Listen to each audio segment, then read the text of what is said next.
속보, 경합 지금 리뷰가 중요한가? 안정환 목소리 안 내는 이유? 가장 사랑받는 축구인 중 한 명 안정환. 지금 사태에 대해 침묵하고 있는 이유? 축구선수 출신 방송인 안정환이 과거 대한민국 축구 국가대표팀 사령탑 자리를 놓고 여러 축구인이 암투를 벌였다고 폭로했다. 안정환은 지난 18일 유튜브 채널에 영광아 억울해하지 마. 진실은 언젠가 밝혀지고 다 알게 될 거야 라는 제목의 영상을 공유했다. 영상에는 축구선수 출신 김영광, 김남일, 조원희가 출연해 MC 안정환과 인터뷰를 진행했다. 김영광은 영상에서 과거 본프레레 감독이 우리 대표팀 지휘를 더 오래 했다면 2006년 독일 월드컵에서 제가 주전 골키퍼였을 것이라고 했다. 네덜란드 출신 조 본프레레 감독은 2004년 6월부터 2005년 8월까지 한국 대표팀을 이끌었다. 그는 약 1년 2개월 동안 A매치 10승 8무 6패, 승률 41.67%를 기록했고 국내 축구 팬들로부터 많은 비판을 받고 자진 사퇴했다. 안정환은 당시를 회상하며 사람들이 본프레레 감독 커리어가 다른 감독에 비해 떨어진다고 생각했던 것 같다고 했다. 이어 확실하진 않지만 그때 본프레레를 어떻게든 자르고 대표팀 감독 자리에 앉으려는 사람이 많았다고 폭로했다. 김남일도 그때 대표팀 선수들이 어떤 느낌을 받았냐면 감독이 2명인 것 같았다며 보이지 않는 외부 압력 때문에 선수단 분위기가 좋지 않았다고 공감했다. 그러자 안정환은 감독이 2명이었냐고 물었다. 김남일이 그런 느낌이었다고 하자 안정환은 난 본프레레 감독님 한 명이었던 것 같은데 라며 뒤늦게 폭로 행보에서 빠지려고 했다. 김남일은 어이가 없다는 듯 잘 빠져나가네 라며 웃었다. 농담을 끝낸 안정환은 다시 진지하게 근데 본프레레 감독이 약간 고집불통 느낌이 있었다고 밝혔다. 대표팀 감독 논란은 약 20년이 지난 현재도 진행형이다.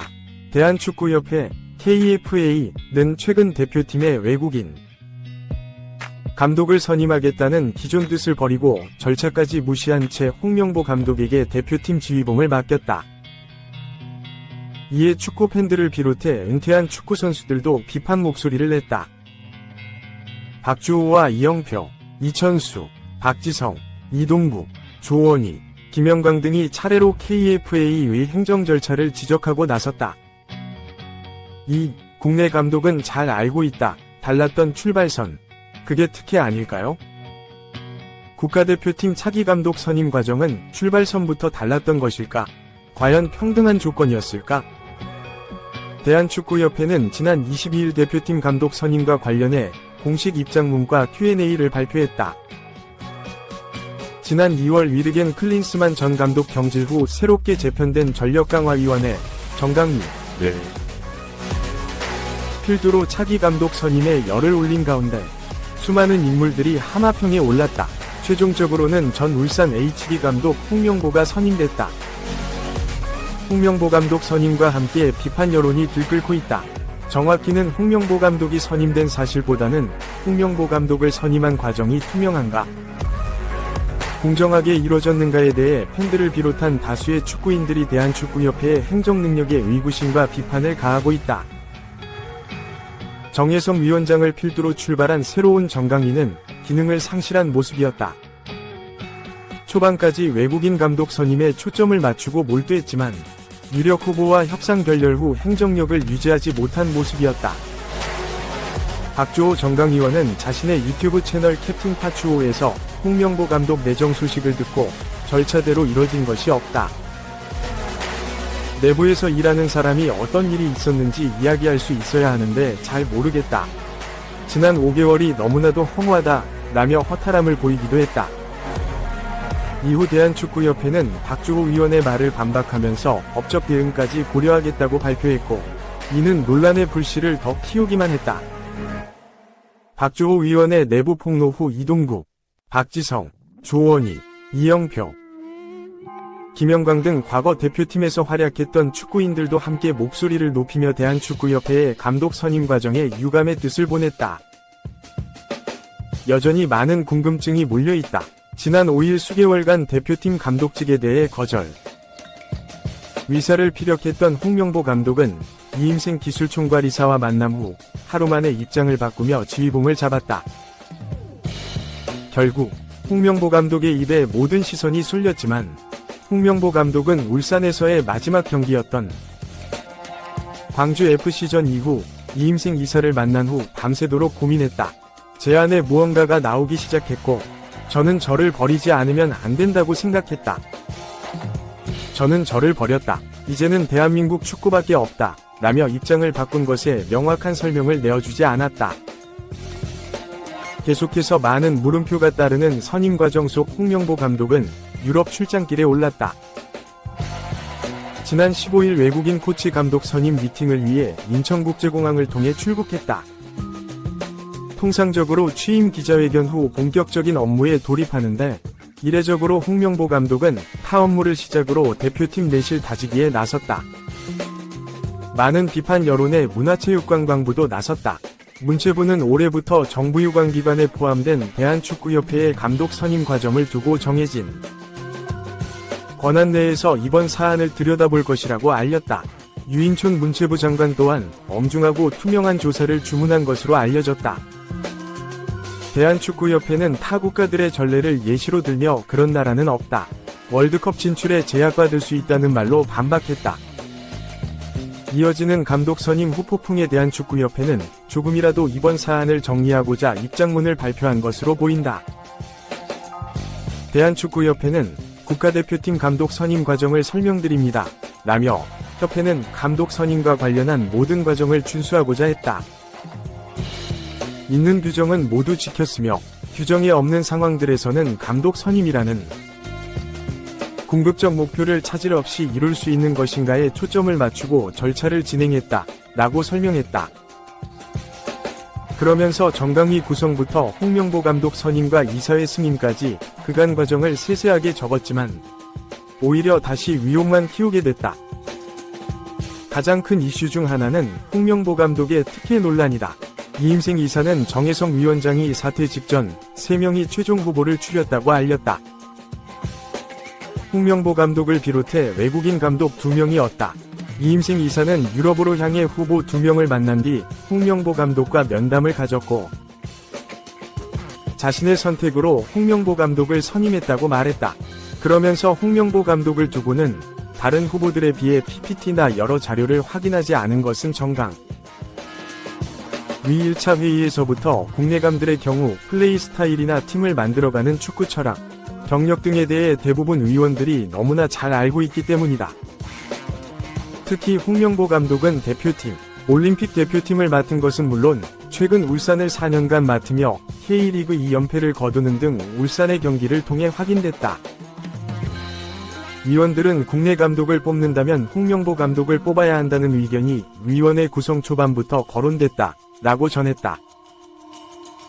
아이러니한 행보다. 공정함이 아닌 개인별 상황과 위치를 고려해 면접을 진행했다는 주장. 외국인 감독에 대해서는 수많은 검토를 거쳐 수많은 조건을 따지는 반면 홍명보 감독을 두고는 잘 알고 있기 때문이라는 이유다. 대한축구협회는 홍명보 감독에게 다른 기준을 적용한 것에 한 나라의 대표팀을 이끄는 감독을 뽑으면서 모든 후보에게 일률적으로 똑같은 걸 묻고 요구하는 면담 방식을 적용하는 것이 최선은 아닐 것이다. 라고 말했다.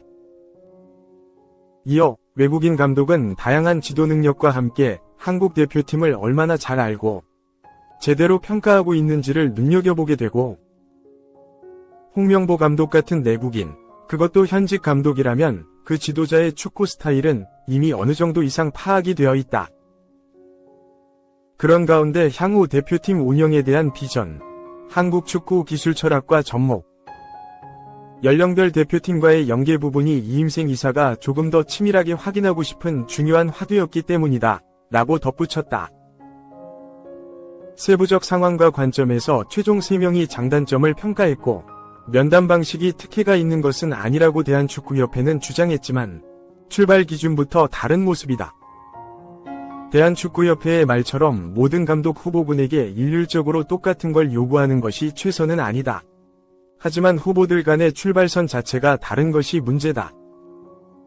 더 자주 접하는 국내 감독이라고 하더라도 대표팀 감독직에 대한 의사를 묻고 이에 대한 비전과 방향성을 들어야 한다.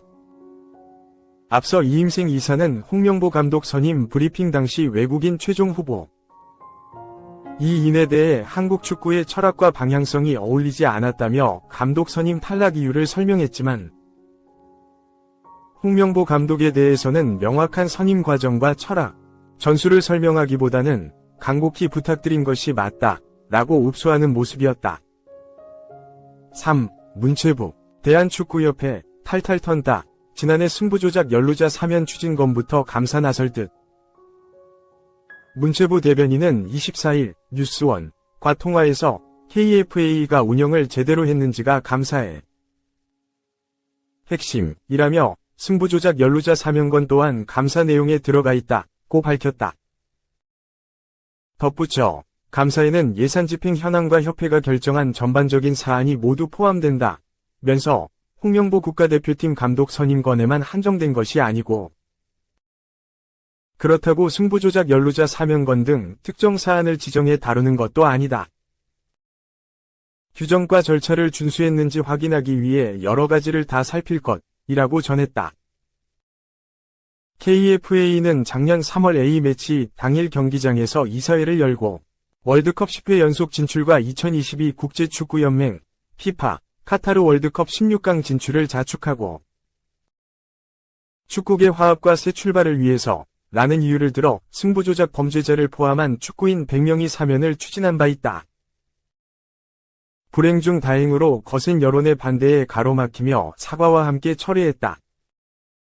올해 들어서는 위르겐 클린스만 전 감독 경질 후 홍 감독을 사령탑에 앉히는 과정에서 안팎으로 많은 잡음을 일으켰다. 문체부는 KFA가 자체적으로 문제를 해결하기 어렵다고 판단하고 18일 본격적인 감사를 시작해 서류 조사 및 관계자 의견 청취 등을 진행 중에 있다. KFA는 민법상 재단법인 형태였으나 올해부터 공직 유관단체로 지정됐다. 따라서 이전에는 문체부가 정부 공적자금 투입에 한해서만 관여가 가능했다면 이제는 단체를 감사할 수 있는 권한까지 가진 것이다. 매체에 의하면 감사의 시간적 범위는 유관단체 지정 시기와 무관하다. 즉, 지난해 운영 과정에 문제가 없었는지도 들여다볼 수 있는 셈이다. 문체부 대변인은 단체를 직접 방문해 조사하는 실지감사와 관련해서는 조사를 먼저 다 마친 뒤 마지막에 실지감사를 할 수도 있고 조사를 하는 과정에 필요성을 느낀다면 도중에 현장에 찾을 수도 있다며 워낙 관심이 많은 사안이기 때문에 방향성이 잡히면 실지조사 전 발표할 예정이라고 설명했다.